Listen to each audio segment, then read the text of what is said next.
Après avoir analysé l'entraînement de Brandon McNulty de l'équipe UAE, l'entraînement de Jonas Abramsen de l'équipe UNOX, je vais analyser aujourd'hui l'entraînement de Nelson Powles de l'équipe IF Education Easy Post. On va analyser, voilà, comme les fois précédentes, enfin surtout comme avec Jonas Abramsen de l'équipe UNOX, sa saison dans l'ensemble, sa planification. Mais je ne vais pas analyser séance par séance, ça prendrait beaucoup trop de temps. Et pour ça, j'ai fait un PDF que vous pouvez télécharger gratuitement qui réunit les 15 séances que Nelson Powles fait le plus souvent à l'entraînement. Donc il y a des séances d'intensité, des séances de VO2 max, de seuil, de force, des séances de zone 2. Et donc tout ça, c'est réuni dans un PDF que vous pouvez télécharger gratuitement. C'est le premier lien dans la description. Nelson Powles, pour rappel, il a 29 ans. Il a gagné cette année à travers la Flandre. Il a fait 5e du Tour des Flandres en 2023, il me semble. Gagné aussi la Classica San-Sébastien. Voilà, c'est un coureur qu'on retrouve souvent, spécialiste plutôt des classiques, un peu puncher. Voilà, les classiques flandriennes, il aime bien. On va analyser du coup sa saison. Alors, pour commencer, on va aller voir dans les totaux du premier alors jusqu'au 11. Il a coupé le 11. Donc là, on va analyser le temps passé dans chaque zone de puissance. Alors, il a fait donc déjà en jours de repos, ça fait ouais, 64 jours de repos pour Nelson Powles en 50 semaines. Donc ça fait en moyenne un petit peu plus d'un jour de repos par semaine. Ce qui est déjà plus, hein, si vous vous souvenez de Jonas Abramsen qui faisait beaucoup moins de repos que ça. En termes de volume dans l'année, c'est assez raisonnable. Encore une fois, je vais comparer à Jonas Abramsen, mais voilà, 31 000 km, 926 heures au total. Si on compare à Jonas Abramsen, c'était 38 000 km. Donc il y a quand même 7 000 km de différence. Voilà, ça fait une grosse différence. On peut regarder aussi donc, le temps passé dans chaque zone. Voilà, on voit qu'avec donc Nelson Powles, donc à savoir que ces zones, je les ai bien sûr bien adaptées en fonction des périodes dans la saison, etc. J'ai adapté sa puissance critique pour estimer ces zones. Alors ça reste qu'une estimation, mais on est quand même sur quelque chose de normalement assez précis. En tout cas, dans les grandes lignes comme ça pour la zone 1, zone 2, zone 3, zone 4 et zone 5+. Alors 80% du temps passé donc, dans les zones 1 et 2, donc c'est assez classique hein, à ce niveau-là sur la basse intensité. 16% zone 3 et 4, donc on voit qu'il y a quand même beaucoup de temps passé sur les seuils. Et 3,5% seulement en zone 5 et plus. Voilà, pour son profil qui est plutôt puncher, c'est déjà une première chose qui m'a surpris en analysant son entraînement. C'est vraiment cohérent hein, avec ce qu'on voit sur ses séances d'entraînement. C'est voilà, un entraînement vraiment avec beaucoup de seuil. Ensuite, on va aller voir dans la page conditions physiques la répartition un petit peu répartie dans l'année, voir comment le temps passé dans les zones évolue au fil de la saison. Et justement, on voit que sur la reprise de l'entraînement, il y a beaucoup de temps dans les zones orange, donc les zones 3 et 4, et très peu de temps en zone 5 et plus. C'est vraiment impressionnant. Il reprend les courses ici. Et c'est finalement à partir de ce moment-là de la saison qu'il commence à y avoir un petit peu plus de rouge, un petit peu plus de zone 5 et plus. Finalement, avant la reprise de la saison, et on le verra en analysant plus dans le détail, sa planification, en fait, il fait très peu de haute intensité et il va beaucoup se servir des courses, et notamment des courses par étapes pour progresser. Avec, voilà, ici, je me souviens plus la course, c'était voilà, Vuelta al Garve. Il fait d'ailleurs sixième du général de l'Algarve, qui est une course en 2 points pro, donc c'est quand même une course d'un très haut niveau. Alors que c'était sa course de reprise, il avait fait Figueira, je crois, d'abord comme course, c'est ça. Et c'est tout, et c'était tout, et presque très peu de haute intensité avant. Donc c'est assez intéressant de voir ça, je trouve. Voilà, beaucoup de temps passé dans les zones seuil. On peut voir, voilà, en termes de distribution aussi des courses dans l'année, c'est les petits points rouges que voilà, il y a donc ce petit bloc ici, un autre bloc ici avec Paris-Nice, il me semble. Et puis derrière, c'est les classiques. Donc un bloc quand même qui va durer assez longtemps jusqu'à faire un petit bloc de récupération. Mais voilà, on voit qu'il va entretenir la forme là, pendant plusieurs semaines sans en rajouter à l'entraînement. Voilà, on peut voir son volume. Alors il est assez variable, mais voilà, on est autour des entre 16 et 22 heures sur cette période-là, qui était pour lui certainement une période objectif. Ensuite, récupération, un stage altitude. Stage altitude qu'il réalise en Sierra Nevada, voilà, 2100 mètres d'altitude. Ensuite, un peu de récupération. Le Tour de Suisse, un peu de récupération. Et le Tour de France. Et puis ensuite, derrière la fin de saison, on voit d'ailleurs que sur la fin de saison, la charge d'entraînement diminue un petit peu. En tout cas, il y a assez peu d'intensité. Il augmente progressivement quand même le temps passé dans les zones intenses, hein. Après le Tour de France, on voit qu'il remet surtout par la basse intensité et qu'il augmente l'intensité progressivement.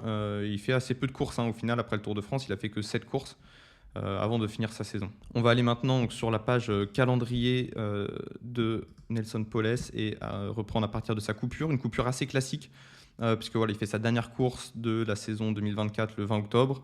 Et puis ensuite, il y a 3 semaines vraiment de transition avec 4 activités sur le vélo, mais c'est des activités vraiment à très faible intensité, en tout cas pas structurées. On imagine qu'il est peut-être sorti avec des amis, peut-être avec sa compagne. Voilà, c'est pas des entraînements en tant que tels. Il reprend vraiment l'entraînement, je dirais, autour du 12 novembre. Et encore, hein, ça reste des séances assez courtes. Voilà, ça remet ouais, 2 semaines assez tranquilles. Et puis là, ça quand même, à partir du 22 novembre, 24 novembre, il remet vraiment en route. C'est un bloc, il va faire pas mal d'endurance, de la zone 2, de la force, du deuxième seuil aussi, beaucoup, beaucoup de deuxième seuil. On le voit, c'est tout les exos ici en orange, orange, jaune. Tout ça, c'est autour du deuxième seuil. Et une séance qu'il a beaucoup répétée, c'est une séance qui est d'ailleurs dans le PDF que vous pouvez télécharger gratuitement, le premier lien dans la description. C'est cette séance-là, cette séance-là. Ouais, il a fait vraiment souvent. En fait, c'est 4 fois 6 minutes en force, avec aussi 2 sprints, des fois en force max pour terminer la séance. Ouais, cette séance-là aussi. Voilà, donc il fait beaucoup de volume autour du deuxième seuil, du travail de force. Et donc, c'est vraiment les seuls blocs un petit peu de sa saison. Si on regarde vraiment sur une planification traditionnelle, où on va diviser le travail de certaines qualités. Voilà, là, on a quelque chose, un bloc cohérent, voilà, vraiment ciblé sur le deuxième seuil, la force. Ensuite, un petit peu de haute intensité, un peu de hit. Voilà, avec son retour en Europe également, où on a des exos un petit peu plus classiques d'intensité. On a des tests lactates. Voilà, moi, j'ai pas vu de test de puissance dans l'entraînement de Nelson Powless. Par contre, il y a des tests lactates, il y en a 2, il y en a un en janvier, un en juin. Il fait même il fait un test 11 minutes en soi aussi, hein, sur son test lactate. Je pense voilà, que c'est un test qui est assez standardisé. Est-ce que c'est commun à toute l'équipe l'équipe IF, je ne sais pas. Mais les 2 tests, hein, les tests qu'il fait en janvier et en juin, c'est à peu près les mêmes. Donc ça permet vraiment de voir son évolution. Et voilà, au final, donc, peu de travail VO2 max, de sprint aussi. Il y en a assez peu. Alors il met des sprints de temps en temps à l'intérieur de certaines séances seuil 2 ou VO2 max, mais en tout cas, il n'y a pas de séance vraiment dédiée au travail du sprint. Ça, c'est quelque chose qui m'a surpris aussi, hein, toute l'année. J'ai pas vraiment vu, hein, de séance de sprint en tant que tel. Alors des fois, voilà, il fait 4 sprints dans une séance seuil au milieu, ou au milieu d'intensité. Enfin, par exemple, cette séance-là du 24 décembre. Voilà, il y a quelques sprints au milieu. Il fait des sprints de temps en temps, mais en tout cas, pas vraiment de séance dédiée au développement du sprint en tant que tel. C'est assez intéressant parce que c'est un profil quand même qui a besoin du sprint. Il a d'ailleurs gagné peut-être le sprint de sa vie face à Wout van Aert, voilà, à travers la Flandre en 2025, sans pour autant faire énormément de travail de sprint. Donc c'est assez intéressant. Les premières intensités vraiment VO2 max, donc autour du 19 décembre. Ensuite, voilà, il y en a quelques-unes. Il est en Europe, il va aller en Espagne faire un stage, alors j'appelle ça un stage administratif, parce qu'en fait il a passé tout l'hiver aux États-Unis, donc il n'a pas retrouvé l'équipe qui a certainement fait des stages de son côté. Là en soi, l'équipe est au Challenge de Majorque, donc là il a rejoint l'équipe au Challenge de Majorque, mais ce n'était pas un stage commun à toute l'équipe. Les sorties qu'il a fait, il les a fait seul, et en soi il a surtout fait, ouais, c'est ça, c'est à partir du jeudi, enfin il n'a pas vraiment beaucoup roulé. Donc c'est quoi? C'est des photos, c'est des essais de tenue, c'est des bike fitting aussi pour adapter les positions. C'est des tests aéro. Alors je vais vous montrer à quoi ça ressemble les tests aéro. Fait en vélodrome ici, donc à Majorque. Voilà, il fait des runs, hein, qu'on appelle ça, des passages du coup qui durent environ 2 minutes 15, 2 minutes 40 à une certaine intensité qui est fixe sur le vélodrome, et ils étudient du coup en fonction de la vitesse de déplacement l'avantage procuré par certaines positions, certains textiles, etc. Donc c'est ce qu'ils ont fait ici en janvier. Donc ça représente une charge d'entraînement qui est assez faible, hein, au final, là, sur les quelques jours là, entre le 15 et le 22 janvier, ça fait pas grand chose, hein. Là il y a 3 jours, il fait voilà, rien le 20, 30 minutes, 1h30, voilà, c'est pas grand chose. Il reprend vraiment du coup l'entraînement ensuite là quand il rentre chez lui à Nice, avant de repartir pour la reprise des courses en Espagne qui se fait quand même du coup le 16 février. C'est assez tard, voilà, certains reprennent beaucoup plus tôt. Je pense que ça explique aussi pourquoi finalement sa première séance type VO2 max c'est seulement le 19 décembre. Donc ça fait 2 mois avant sa reprise des courses, ce qui est au final tout à fait cohérent. Mais voilà, certains pros, on va les voir reprendre les intensités beaucoup plus tôt, mais il y en a qui vont commencer dès les premières semaines de janvier, ils sont déjà avec un dossard sur le dos. Ce qui n'est pas le cas du coup de Nelson Poles, qui donc fait Figara Classique, fait Algarve, ça se passe bien pour lui, il fait 6e du général. Et puis voilà, il re-rentre quelques intensités. Paris-Nice, ensuite c'est les classiques. Milan-San Remo, le 3 à travers la Flandre, Tour des Flandres, Flèche-Brabançonne. Voilà, il y a toujours des bons résultats, hein. 10e notamment de Liège-Bastogne-Liège. Et puis la dernière classique, c'est Escorn-Francfort, il fait 4e. Et puis ensuite, bloc de récupération, où il fait voilà, que de la basse intensité. C'est pas non plus une grosse coupure en tant que telle, hein. Il fait seulement, il fait 1, 2, 3, 4, 5 jours de repos, mais un petit peu éparpillé, donc c'est pas consécutif. Je pense que c'est une bonne façon de faire, hein. Comme ça, c'est sûr que là, en vrai, il fait ça, il n'y a aucun impact sur sa forme, hein. Il reprend en altitude. Je pense qu'il a déjà des très bonnes sensations. Enfin, il n'a pas l'impression d'avoir vraiment fait un bloc de récupération, je pense. Il est frais mentalement, il est frais physiquement, donc c'est parfait. Il part pour 3 semaines, 3 semaines en altitude. Ça sera son seul stage altitude de l'année, hein, au mois de mai. Donc je pense que c'est clairement avec la perspective du Tour de France derrière. Il refait un test lactate après ce stage en altitude et un test 11 minutes. On peut comparer les valeurs sur le test lactate. On ne peut pas connaître ses seuils, mais en tout cas sur 11 minutes 10, il fait 480 watts, alors qu'en janvier, on va voir un petit peu, est-ce qu'il y a une grosse différence ou pas. J'avoue que j'ai même pas regardé moi-même, je suis curieux de voir. Il y a 466 watts. Ça fait pas une différence si élevée que ça, honnêtement. J'aurais pu m'attendre à plus. Ça fait pas, ouais, c'est pas si énorme que ça, hein, clairement. Comme quoi, au mois de janvier, il était déjà plutôt en bonne forme, hein, je pense. Ouais, c'est impressionnant. C'est vrai que, voilà, je pense que c'est pour ça aussi qu'on voit pas souvent de tests dans sa saison. Après, voilà, les pros, en fait, ils ont déjà un niveau de base qui est extrêmement élevé. Ils vont faire une coupure, ils vont reprendre l'entraînement voilà, novembre, décembre, et ils sont déjà à un super niveau au mois de janvier. Ça va très vite pour retrouver leur meilleure forme. Et après, en saison, ils vont grappiller quelques watts, mais c'est du watt par watt. Et aussi, ça se voit pas forcément sur des tests de puissance max comme ça, là, sur 11 minutes. Ce qui va se passer aussi en saison, c'est que les mecs vont beaucoup progresser sur les seuils. Et ça, c'est pour ça qu'ils font aussi des tests lactate. Moi, là, on n'a pas ces valeurs de lactate, je ne sais pas comment ces seuils ont évolué. Mais on peut supposer que ces seuils ont plus évolué relativement à l'évolution de sa puissance sur 11 minutes. Parce que c'est des choses qui prennent un petit peu plus de temps finalement que les valeurs de VO2 max, etc. à se redévelopper. Même sa résistance à la fatigue, on peut supposer que c'est quelque chose qui s'améliorera principalement pendant la saison plutôt que dans la phase d'entraînement hivernale. Voilà, ça c'est des valeurs qu'on n'a pas, mais en tout cas ça met en perspective la difficulté d'évaluer la progression de son niveau dans une saison de compétition comme ça, c'est quand même compliqué. Et on le voit remis sur les compétitions qui seront vraiment l'évaluation finale, c'est là qu'il va être fort. Voilà, l'entraînement, il n'y a pas tellement de tests, voire pas de tests du tout. En termes de repos, voilà, moi j'ai trouvé que c'était assez intéressant son approche. Il y a des 2 jours de repos assez réguliers. Voilà, ici il y en a 2. Là, c'était quand même une période un peu décharge, mais là il y a eu 2 fois 2 jours de repos. Ouais, c'est souvent comme ça, pas de grosses récupérations, pas 6 jours de repos complet ou quoi. C'est vraiment des petits blocs de récupération, ici voilà 2 jours consécutifs, mais c'est tout.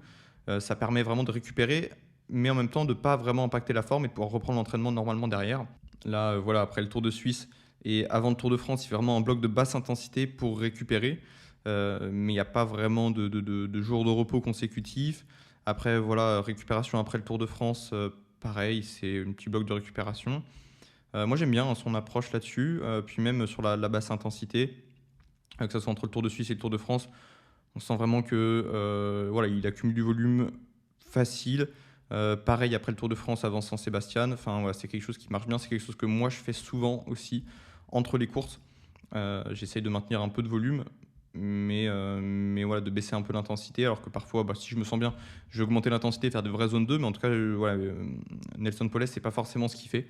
Il va vraiment réduire l'intensité de ses sorties. Et même, ouais, au final, si je regarde, il n'y a jamais plus de 3 jours de repos consécutifs dans la saison. C'est assez intéressant aussi de voir ça. Voilà, vraiment l'impact. C'est vrai que c'est quand même différent, on le ressent quand on fait plus de 3 jours de repos consécutifs. C'est là qu'on commence à avoir un petit impact sur la forme. Alors on retrouve derrière son niveau sans problème.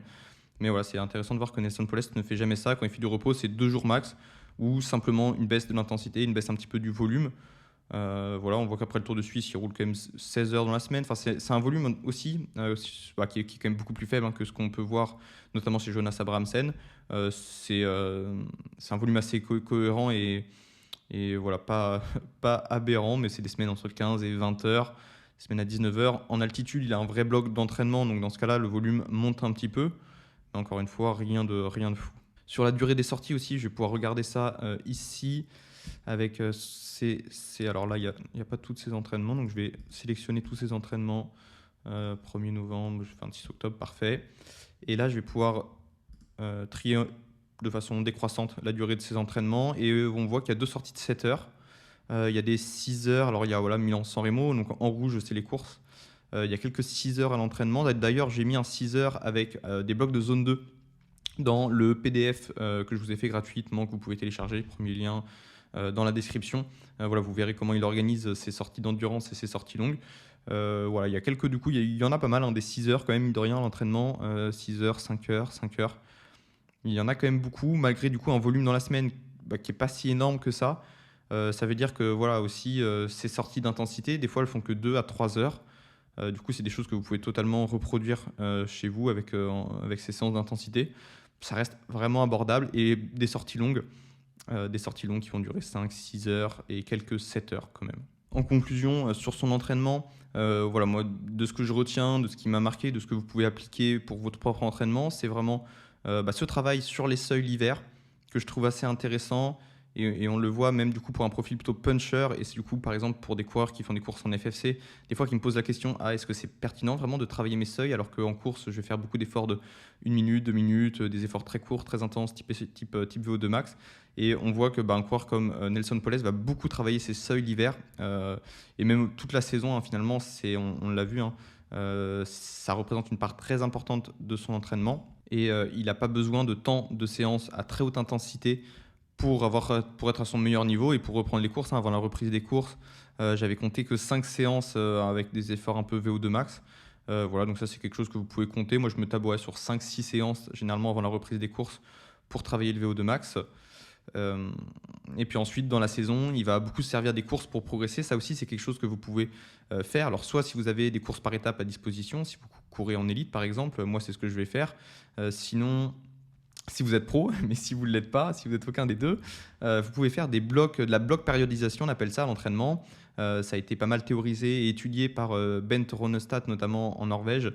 Ils ont trouvé que, donc en faisant de la bloc périodisation, ce qui équivaut un peu à des courses par étapes, c'est faire par exemple 5 ou 6 séances d'exo, donc 5 à 6 séances intenses dans une semaine, suivies de une semaine à 15 jours de basse intensité seulement. Ça permettait d'avoir parfois une meilleure progression qu'avec une planification traditionnelle, donc avec 2 séances intenses par semaine. Et c'est assez intéressant de voir que c'est un peu de la bloc périodisation en fait, que font beaucoup de pros. Et je trouve notamment Nelson Poles avec ses courses par étapes, par exemple le Tour de Suisse, voilà, le Tour de Suisse avant le Tour de France. On peut supposer, alors bien sûr, il veut être performant au Tour de Suisse. Je ne pense pas qu'il prenne le départ d'une course voilà, comme ça en se disant c'est vraiment une course de préparation. Mais je pense quand même qu'il y a cet esprit-là dans sa planification de se servir du Tour de Suisse pour être encore plus fort au Tour de France, de se servir de Paris-Nice par exemple pour être encore plus fort sur la période des classiques. Moi je pense vraiment que c'est étudié comme ça. Donc c'est quelque chose que vous pouvez faire à l'entraînement. Après, moi, je vous recommande d'être prudent quand même. C'est pas facile. J'ai personnellement jamais essayé de faire de bloc périodisation à l'entraînement. Moi, je trouve que mentalement, c'est très exigeant. En course, c'est pas du tout la même charge mentale. Alors, il y a quand même une charge mentale en course, bien sûr, de faire les intensités, de se donner, de faire la course à fond. Mais à l'entraînement, on doit se dépasser nous-mêmes. C'est vraiment différent. C'est vraiment différent comme ressenti. Personnellement, je me verrais pas forcément faire ça. Ça me donne pas très envie, honnêtement, de me faire mal comme ça. Tout seul pendant 5 à 6 jours dans la semaine. Je trouve ça quand même assez exigeant, assez difficile. Mais voilà, si vous voulez le tenter, franchement, ça se tente. Il faut aussi être en mesure de bien récupérer dans sa semaine parce que si on fait, par exemple, un pro qui va faire ça, il fait que ça. Enfin, il fait sa course par étape ses repas sont prêts, ses lessives sont faites, son vélo est prêt. Il est dans un environnement vraiment dédié à la performance et il doit penser que à sa course. Alors que vous, peut-être que vous faites ça dans votre quotidien, après le travail, le soir. Je trouve que c'est pas négligeable parce qu'en fait, vous avez déjà une charge mentale, un stress, et on sait que tous les stress se cumulent. C'est pas le stress d'entraînement et le stress de la vie quotidienne séparés. Non, les deux se cumulent et donc du coup, ça peut quand même faire des semaines avec un stress très très élevé. Si vous faites de l'intensité tous les jours, plus votre vie quotidienne qui peut parfois être stressante. Voilà, moi je trouve que c'est quand même risqué et des fois je me dis que la prise de risque ne vaut pas forcément le coup. Mais si vous êtes curieux, tentez parce que bah, ça pourrait bien fonctionner. Ensuite, autre chose que je retiens sur sa planification, c'est que voilà, dans la saison, il n'y a pas vraiment de bloc de travail très défini. Voilà, même en altitude, il va travailler un petit peu toutes les qualités. Il y a principalement du volume, hein, et du volume facile, de la zone 2, du premier seuil. Dans la saison, finalement, des blocs d'entraînement où on peut vraiment reconnaître, ah bah là, oui, c'est sûr, pendant un mois, il se dit, je vais bosser mon VO2 max. Pendant un mois, je vais bosser mon seuil. Il n'y en a pas vraiment, hormis l'hiver, du coup, qui est quand même ciblé seuil 2, force. Mais sinon, dans l'année, voilà, même après Montréal-Québec, il lui restait les classiques italiennes. Ben, il avait le temps en soi de refaire vraiment un bloc, mais il y a rien de très évident. Il fait principalement de la basse intensité. Là, ouais, d'ailleurs, c'est ça aussi qui me plaît bien des fois sur son entraînement et qu'on ne voit pas toujours. C'est qu'il n'a pas peur en soi de ne pas faire de haute intensité pendant un certain temps. Il va en faire là, ici, avant les classiques italiennes. Il va faire. Bah là, il y a eu Emilia, mais en fait, c'est tout, hein, la semaine du Giro d'Emilia, hormis un déblocage, il y a pas vraiment d'intensité. Finalement, il n'y a eu que 3 séances intenses là en 3 semaines, en comptant la course, avant les 2 dernières classiques italiennes. Donc voilà, il n'a pas peur de ne pas en faire. Moi, c'est quelque chose que je remarque aussi personnellement, que je vous ai partagé dans mon bilan de la saison 2025. C'est qu'il y a eu vraiment des périodes, moi, dans ma saison, où j'ai pas fait d'intensité du tout. Et ça m'a pas empêché de bien fonctionner. Ça m'a permis de durer toute la saison. Et je l'ai pas vraiment ressenti que ça me manquait. Donc on voit que bah, Nelson, c'est un peu ce qu'il fait aussi parfois. Il n'a pas peur, même avant le Tour de France, au final. Avant le Tour de France, après le Tour de Suisse, voilà, il y a un petit peu de travail de seuil, mais c'est pas, il n'a pas peur de tout perdre, quoi. Et puis, dernière chose, bah, en soi, c'est sur ces séances d'entraînement en elles-mêmes. Je trouve qu'il n'y a pas vraiment de séances extrêmement dures. Même quand on travaille son VO2 max, ses seuils, c'est jamais des volumes de travail aberrants, très énormes. Allez, entre 10 et 15 minutes souvent de temps de travail cumulé en zone 5 quand il fait ses séances VO2 max. Donc, c'est pas énorme, hein. Je pense que vous avez déjà fait plus à l'entraînement sur vos séances. Pareil, quand il travaille le deuxième seuil, c'est pas des volumes énormes. C'est comparé à des fois à Abrahamsen ou même sur le premier seuil. On voit Abrahamsen qui va cumuler 2 heures de travail au premier seuil dans une séance. C'est jamais le cas de Nelson Poles. Donc on sent qu'il garde la réserve. Il y a parfois un peu plus de séances intenses quand même dans la semaine. Là, on voit l'hiver des séances avec des exos. Il y en a 4 dans la semaine.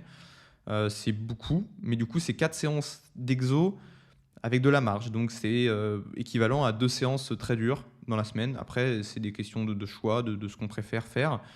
Mais des fois, c'est plus intéressant de faire plusieurs séances moyennement dures que 2 séances extrêmement dures. On va vraiment mettre du temps à récupérer et qui vont un peu nous plomber la semaine. Et ouais, j'ai vraiment l'impression que Nelson Poles, il se garde toujours cette marge sur ses entraînements. Voilà, j'espère que mon analyse vous a plu, vous a intéressé, que vous êtes reparti de là avec de nouvelles informations, des nouvelles choses que vous avez appris. Alors voilà, si ça vous a plu, faites-le moi savoir, abonnez-vous, laissez un commentaire, si vous avez des questions, etc., n'hésitez pas à les poser. Puis surtout, n'oubliez pas de télécharger dans la description le PDF pour avoir les 15 séances d'entraînement de Nelson Poles. Et puis, on se dit à bientôt pour d'autres vidéos d'analyse de pro, je vais en faire d'autres.